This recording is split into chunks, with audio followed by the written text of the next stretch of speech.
A principios del siglo XVIII, miles de barcos de vela surcaban los océanos. Las grandes potencias de la época, Inglaterra, España y Francia, se disputaban el dominio de los mares y de las rutas comerciales. Las marinas mercantes de estos países garantizaban el suministro de los productos de las colonias a las metrópolis, mientras que las armadas de guerra velaban por la seguridad de las rutas y de paso contribuían a diseñar los nuevos mapas coloniales en América, Asia y África. Y todo ello gracias al viento que inflaba las velas de los barcos. A los 19 años, el joven Euler vivía en la ciudad suiza de Basilea, donde había nacido. Probablemente no había visto un gran barco de vela en su corta vida. Es difícil verlos en Suiza. Y sin embargo, con su primer artículo iba a ganar en 1726 el premio de la Academia Francesa de Ciencias con un trabajo sobre la distribución óptima de los mástiles en los barcos para aumentar su velocidad. Es la primera, pero no será la última sorpresa que nos dará este genio. De hecho, ganó 12 veces el premio de la Academia Francesa.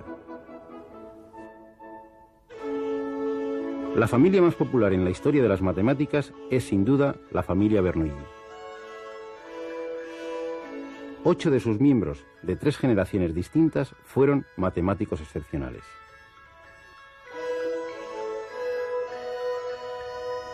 Euler había estudiado en Basilea bajo la tutela de Jean Bernoulli, junto a los hijos de este, Nicolaus y Daniel.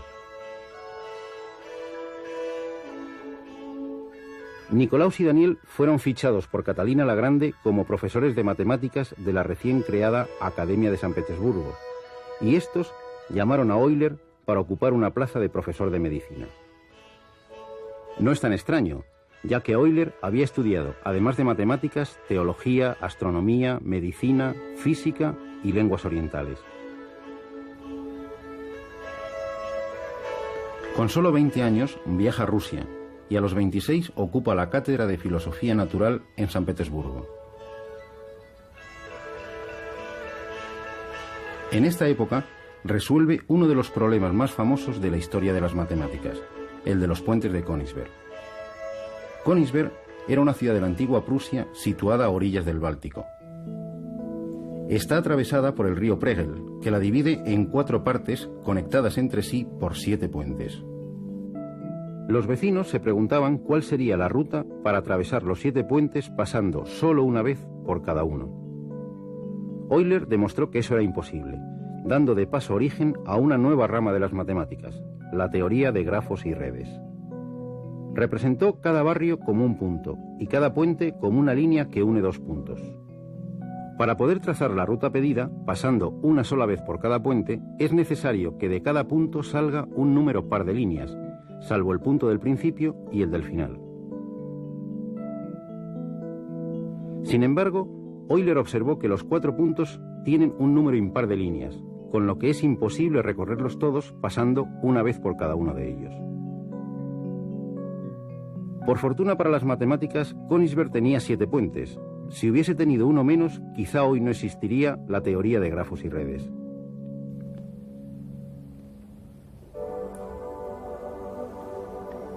Hasta 1741, la pluma de Euler va a suministrar un ingente material a la revista de la Academia de Ciencias de San Petersburgo. Material que abarca todas las ramas de las matemáticas, pero que incluye temas de óptica, de acústica, de hidrodinámica y de mecánica. En esta época, Euler pierde la visión de un ojo. A pesar de ello, y de haberse quedado ciego 17 años antes de su muerte, la edición de sus obras completas, llamada Opera Omnia, pesa más de 170 kilos. Estos cuerpos son poliedros convexos. El nombre de Euler está íntimamente ligado a todos ellos. Este es un cubo. Está formado por 6 cuadrados iguales. Este otro tiene 4 caras triangulares y se llama tetraedro. El número de caras de este otro es 8. Es un octaedro. Este es un icosaedro. Está formado por 20 triángulos iguales. Este otro el último sólido platónico, está formado por 12 caras pentagonales. Es un dodecaedro. Todos ellos tienen sus caras iguales, y en cada vértice confluye el mismo número de caras. Son los poliedros regulares. Pero no todos los poliedros convexos son regulares. Existen otros, como estos, que o bien no tienen todas sus caras iguales, o bien en cada vértice no confluye el mismo número de caras. Son los poliedros irregulares.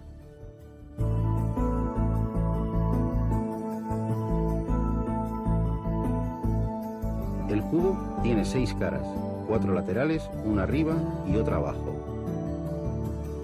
8 vértices, 4 arriba y 4 abajo. Y 12 aristas, 4 arriba, 4 abajo y 4 laterales.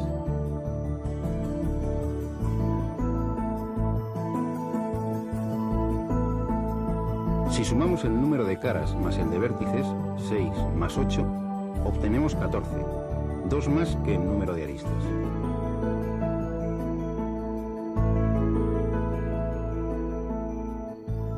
Veamos qué ocurre con esta pirámide. Caras, 5 laterales y una base, 6 en total. Vértices, 5 abajo y 1 arriba, otros 6. Aristas, 5 laterales y 5 en la base, 10 en total.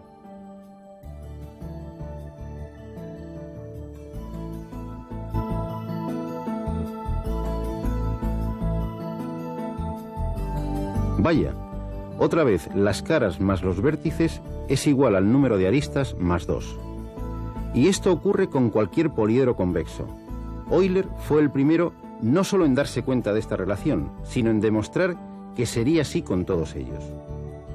A la relación caras más vértices igual a aristas más 2 se la conoce desde hace más de 250 años como la relación de Euler. También hay una recta que lleva su nombre.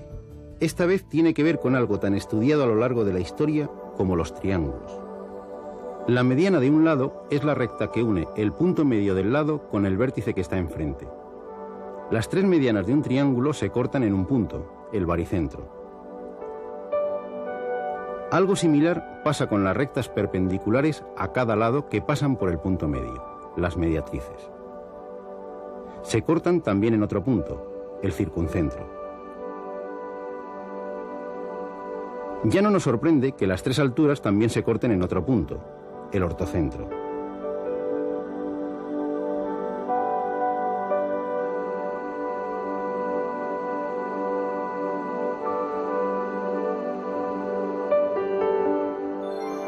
Si el triángulo es equilátero, es decir, tiene sus 3 lados iguales, los 3 puntos coinciden.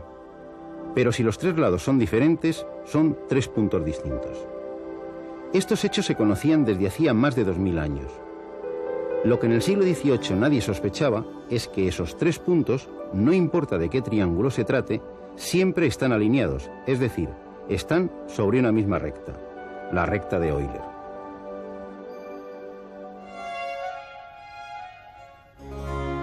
En 1741, Euler es fichado por Federico el Grande de Prusia para la Academia de Ciencias de Berlín. Allí vivió hasta 1766, admirado y reverenciado por toda Europa. Una prueba de este respeto por el bueno de Euler, en medio de una Europa convulsionada por las guerras, se produjo en la guerra entre Rusia y Prusia. El ejército ruso invadió Prusia y, como era costumbre, saqueó todas las granjas que encontraba a su paso, entre ellas una de Euler.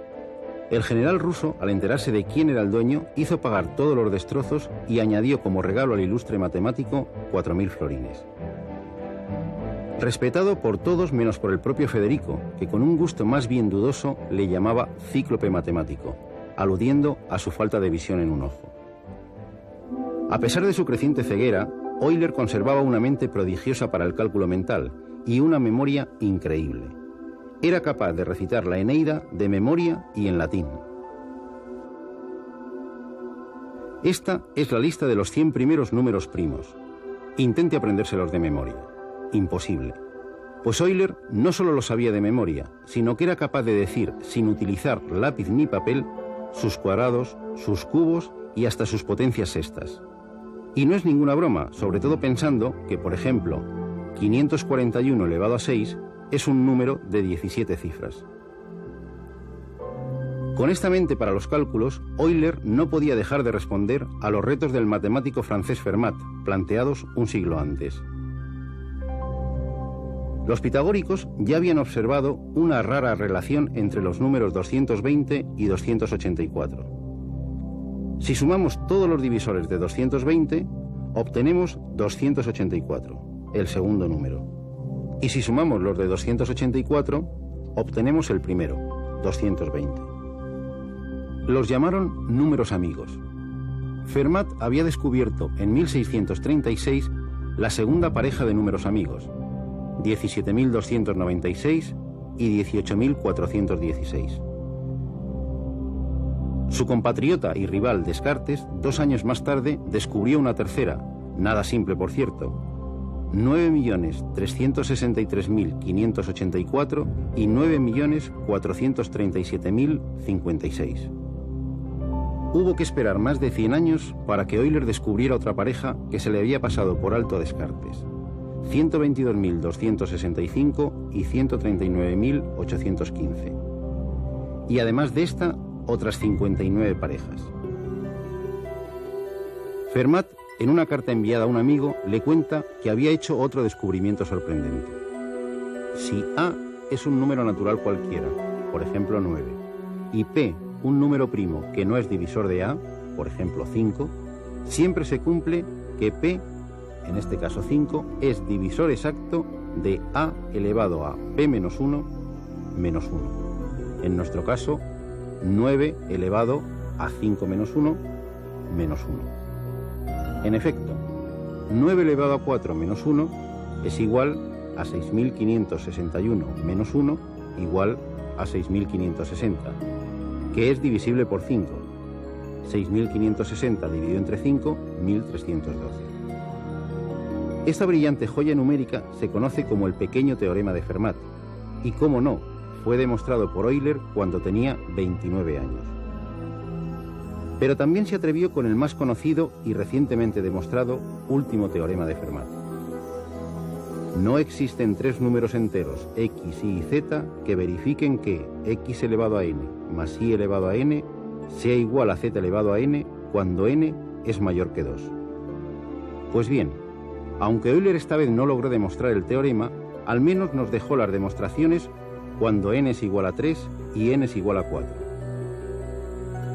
Pero de alguna forma se vengó de Fermat.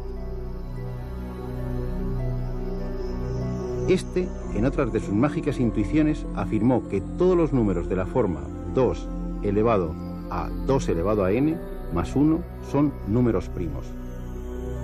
En efecto, si n es igual a 1, 2 elevado a 2 más 1 igual a 5 es primo. Lo mismo ocurre si n es igual a 2,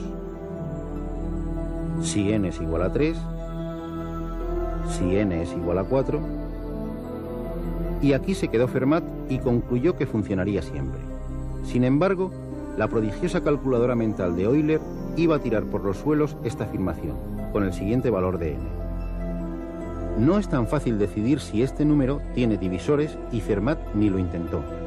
En cambio, Euler encontró los factores. En la actualidad sabemos que la conjetura tampoco es cierta para ningún valor de n entre 5 y 21.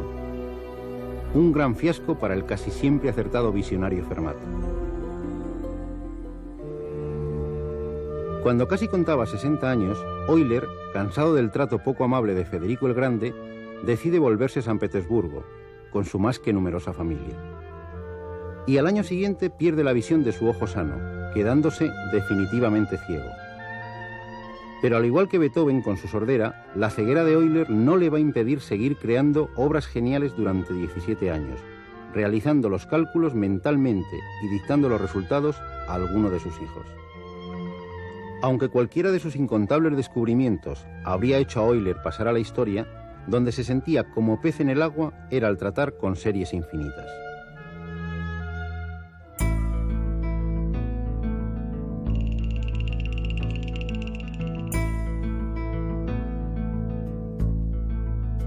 Esta es una serie infinita.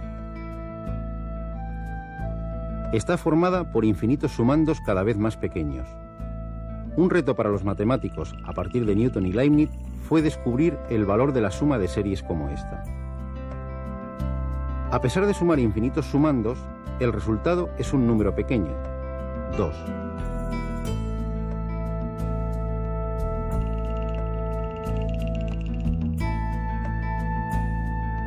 Esta serie es la suma de los inversos de los números naturales y llega a ser más grande que cualquier número que nos podamos imaginar, por grande que éste sea. Es una serie divergente, como ya demostró Jean Bernoulli, el maestro del joven Euler.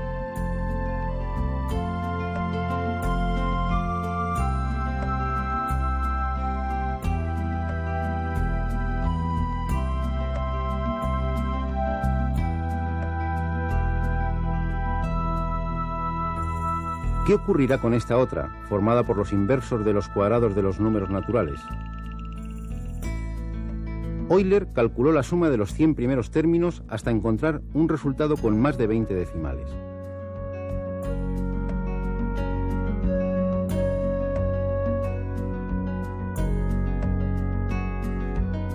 Comprobó que se acercaba cada vez más a un número menor que 2, 1,6449, pero ¿quién o qué era este número? La suma de la serie es pi cuadrado partido por 6.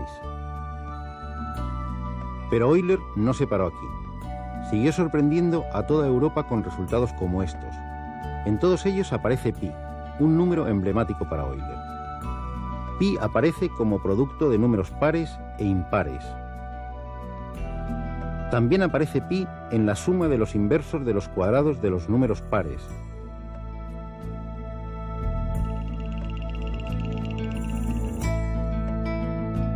Y volvemos a encontrar a pi en la suma de los inversos de los cuadrados de los números impares. No es tan fácil obtener estos resultados, sobre todo si tenemos en cuenta que en la actualidad aún no sabemos cuánto vale exactamente esta otra serie, formada por los inversos de los cubos de los números naturales. Hay números que, como los actores famosos, aparecen en casi todas las películas. El número 1 y el 0 ocuparían sin duda los primeros puestos de apariciones. Sin embargo, hemos podido comprobar que el número pi, la razón entre la circunferencia y su diámetro, no limita sus apariciones al mundo de los círculos y de las esferas, como ya descubrió Arquímedes. Y eso que no es un número nada simple. 3, 14, 15, 92... Otro número de apariencia extraña y también con nombre de letra es el número e, la base de los logaritmos neperianos. Otro número irracional con infinitas cifras decimales, 2,7182818, un número que aparece cuando queremos cuantificar el crecimiento de una epidemia, cuando hacemos la prueba del carbono 14 para datar un resto arqueológico y hasta en los cables de la luz. Un número que Euler llegó a calcular con 23 decimales. Nuestro último invitado a esta fiesta es el número i, la unidad de los números imaginarios, el germen junto al 1 de los números complejos. Nada parece indicar que estos 5 números, 0, 1, pi, e i, tengan alguna relación entre sí. Sin embargo, los 5 están íntimamente ligados mediante una preciosa relación que constituye el sublime compendio de la ingente obra de Euler y que, por supuesto, es fruto de su genio. Breve, sugerente y misteriosa. E elevado a i por pi más 1 igual a 0. Como si el universo hubiese querido rendir un homenaje a las matemáticas a través de uno de sus hijos más ilustres.